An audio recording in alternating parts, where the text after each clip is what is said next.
Assalamualaikum warahmatullahi wabarakatuh. Waalaikumsalam.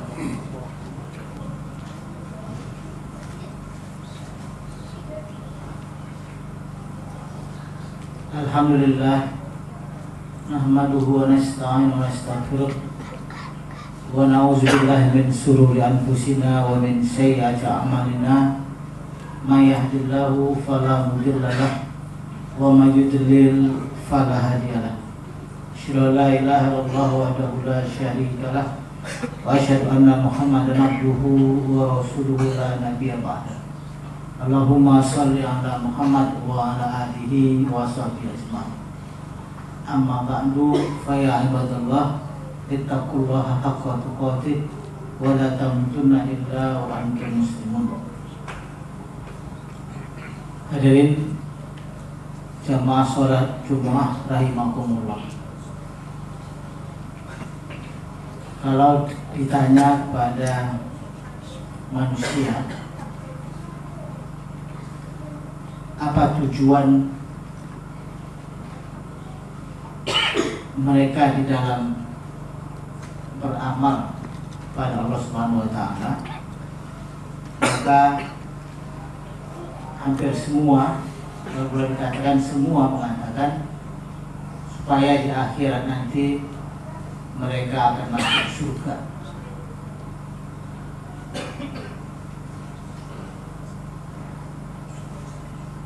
Namun ada satu hal yang penting dicatat, bahwa untuk masuk ke dalam surga itu membutuhkan kerja keras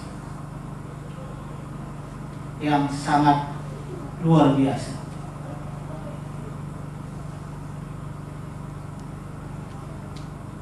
Apakah kita akan masuk surga nanti, itu sangat ditentukan dari sikap hidup kita di dunia. Allah di dalam surah Al-Baqarah ayat 214 menyindir para pemuka agama, menyindir para jamaah, dan menyindir kita semua yang menganggap bahwa masuk surga itu pekerjaan yang enteng. Bunyi ayat itu seperti ini, sindiran Allah. Am hasibtum an tadkhulul jannata wa lam ya'tikum mathalul ladina khalu min qablikum massathumul ba'sa wad dharra wa zulzilu hatta yaqula rasul wal ladina amanu ma'ahu mata nasrullah ala inna nasrallahi qarib. Al-Baqarah 214. Sindiran Allah dalam bentuk pertanyaan. Am hasibtum, apa kamu menyangka bahwa kamu akan masuk surga? Penting, karena kita selalu menyangka, terutama para pemimpin agama kita menawarkan banyak sekali amal-amal, bacaan-bacaan yang bisa bikin kita masuk surga. Kalau bisa kirim pahala lagi supaya kita bakal masuk surga.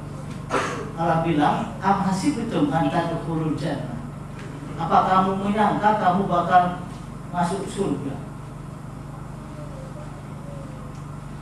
Walamma ya'tikum, padahal kamu belum pernah mengalami satu periode di dalam hidup kamu seperti orang-orang terdahulu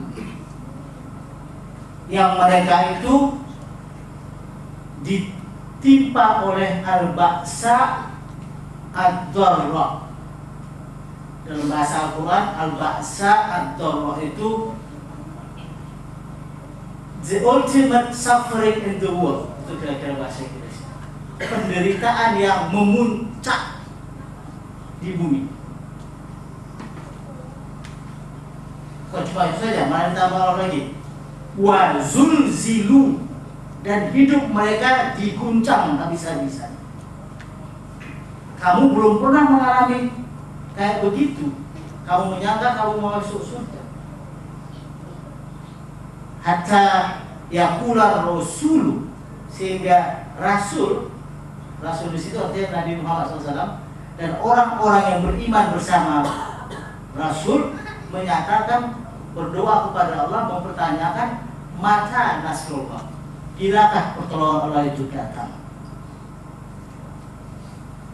Hadirin jamaah sholat Jumat rahimakumullah, sindiran Allah ini kan sebenarnya sangat luar biasa untuk kita. Karena memang para pemuka agama itu, ustadz, termasuk para pendeta-pendeta terdahulu juga begitu. Para kiai itu seringkali menawarkan jalan pintas untuk masuk surga. Banyak bacaan yang dibuat, diproduksi menurut ijtihad mereka bakal mengatakan kita masuk surga. Tapi ibadah itu tidak pernah akan mengatakan kita masuk surga. Yang membuat kita masuk surga itu adalah perilaku kita, sikap hidup kita, sikap hidup di dunia, kemampuan kita untuk menahan penderitaan. Ayat ini mengatakan surga itu kan identik dengan al-ba'sa, ad-dharra, wa zulzilu. Kalau kita mau pahami secara normatif ayat ini, artinya kalau ente nggak pernah susah di dunia, nggak bakalan masuk neraka, masuk surga, itu kira-kira. Kalau hidup mau enak aja di dunia ini, kan banyak orang yang mau enak aja di dunia ini, nyantai hidupnya, mau rumah mewah, mobil mewah, mau harta banyak, kerjaan keluar masuk, dunia hiburan. Manusia potongan begini mau menyangka masuk surga? Tidak ada, tidak bisa.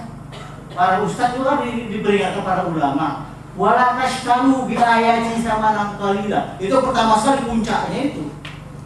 Karena ulama itu warasatul anbiya.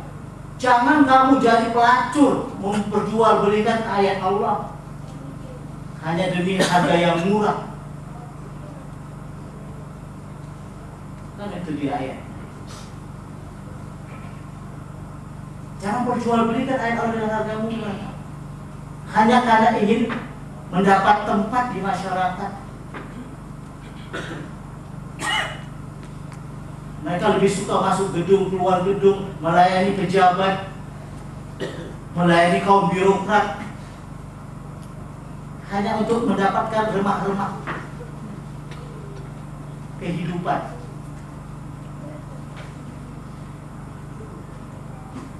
Orang harus tahan menderita. Rasulullah itu kan model orang yang sangat menderita hidupnya. Orang kayak begini nih, uswatun hasanah. Jadi jangan ulama itu ngomong ke sana kemari uswatun hasanah, menderita saja pun dia tidak mau.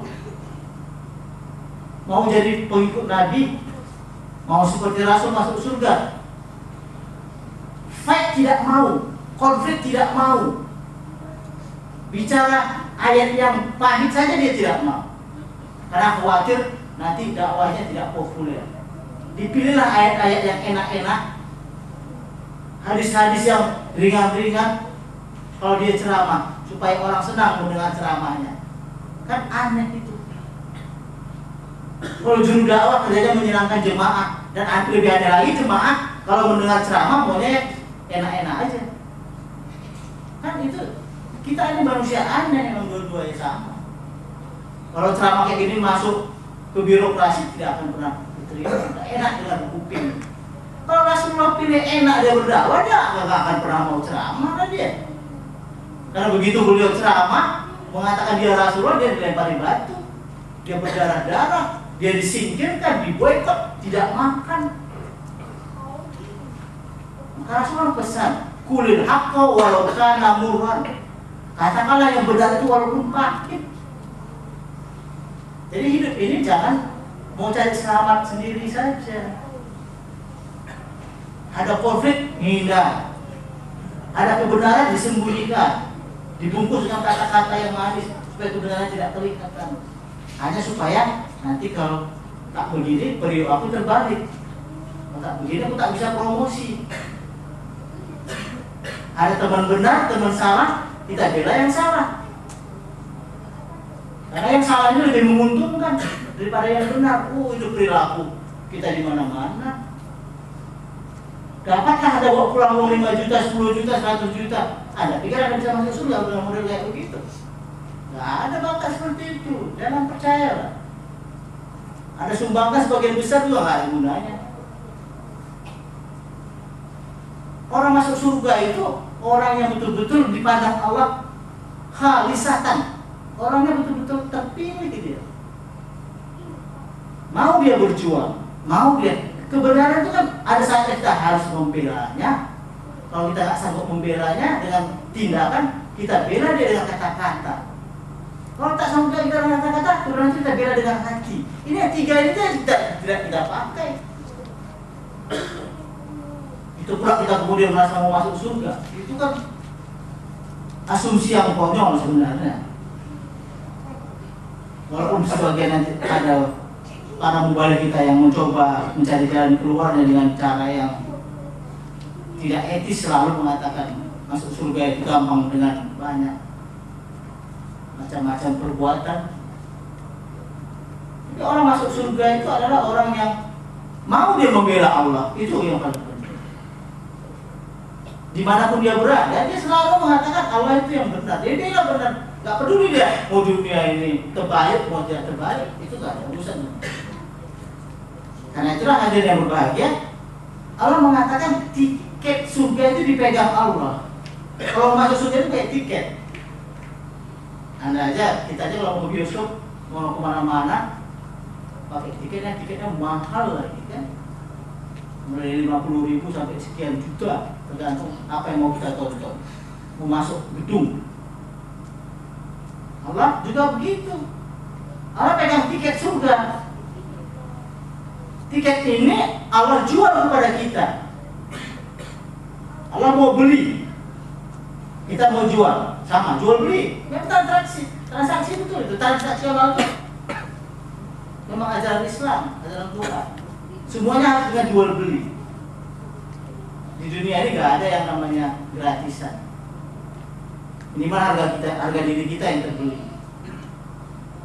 Allah mengatakan, Innallaha astara minal mu'minina anfusahum wa amwalahum. Ini kata Allah, surat At-Taubah 111. Sesungguhnya Allah membeli. Nah, itu dia. Allah memberi berarti Allah penjual. Kita pembeli. Allah membeli. Allah juga sama transaksinya. Allah membeli berarti kita menjual. Apa yang diberi Allah dari kita? Allah memberi dari orang-orang yang beriman. Kita semua di sini merasa diri beriman. Allah akan memberi dari kita apa? Anfusahum, diri mereka. Wa amwalahum, dan harta mereka. Apa? Dengan apa Allah beri? Bi anna lahumul jannah, bahwa mereka akan masuk ke dalam surga. Yang pertama Allah beli, kita jual apa? Kita jual diri kita. Aku mau masuk surga ya Allah. Nah ini aku beli diri kamu kata Allah. Tapi dia ultimate-nya itu paling tinggi. Orang yang mau dibeli. Kalau kita menjual diri kepada Allah, apa yang mau kita bayar? Yuqatiluna fi sabilillah. Itu dia ultimate yang paling tinggi. Mereka berperang di jalan Allah. Gak tanggung-tanggung kan? Ini pekerjaan yang paling dibenci manusia, berperang itu. Paling ditakuti. Suruh berperang pada minggir semua. Kalau mengatakan itulah yang paling tinggi. Mereka berperang di jalan Allah, mereka membunuh atau terbunuh. Itu yang paling tinggi, jihadnya itu. Walaupun belakangan ada ulama kita mengatakan, oh tidak, jihad yang paling tinggi itu puasa. Salah, enggak. Bukan itu, salah, keliru itu. Jadi jangan dipelintir-pelintir agama ini. Jihad yang paling tinggi itu kata Allah, diri kita ini, nyawa itu maksudnya, nyawa kita serahkan kepada Allah. Baru kita langsung masuk surga. Makanya syahid itu langsung masuk surga, tidak tanggung-tanggung itu. Tapi karena kita tidak punya medan perang, maka diri kita juga yang kita jual kepada Allah. Itu tadi, jangan jual prinsip, jangan mengangkangi kebenaran, jangan menyembunyikan kebenaran, jangan menggadaikan kebenaran, jangan takut susah, jangan takut menderita. Jangan pikir kalau Anda menderita, Anda dibenci Allah. Salah. Semakin menderita Anda, berarti itu Anda semakin dicintai oleh Allah. Itu indikatornya.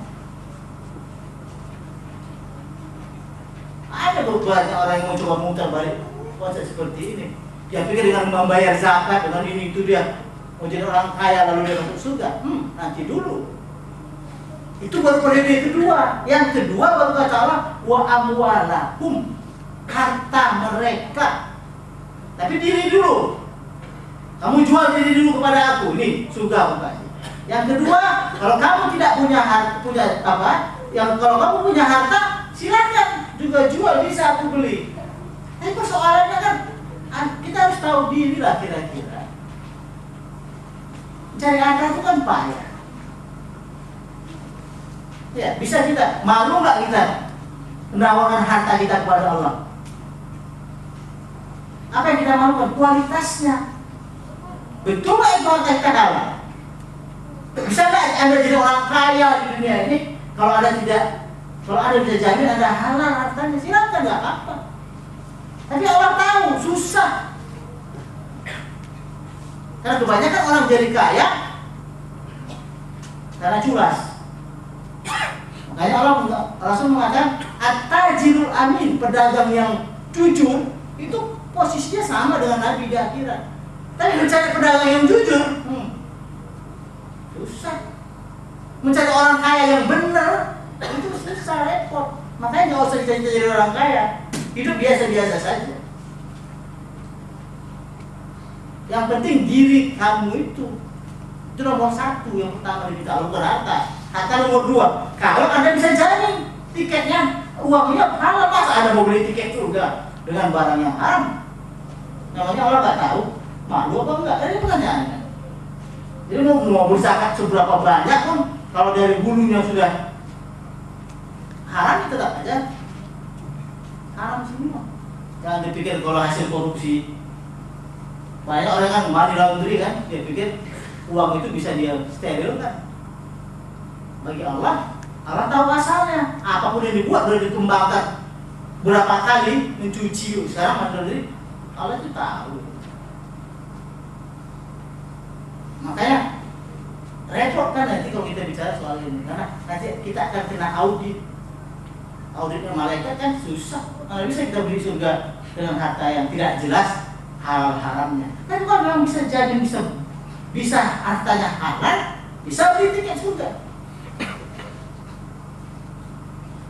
Nah, nampak kan dari sini penjelasannya bahwa untuk masuk surga itu agak susah. Yang paling utama itu diri kita, sikap hidup kita.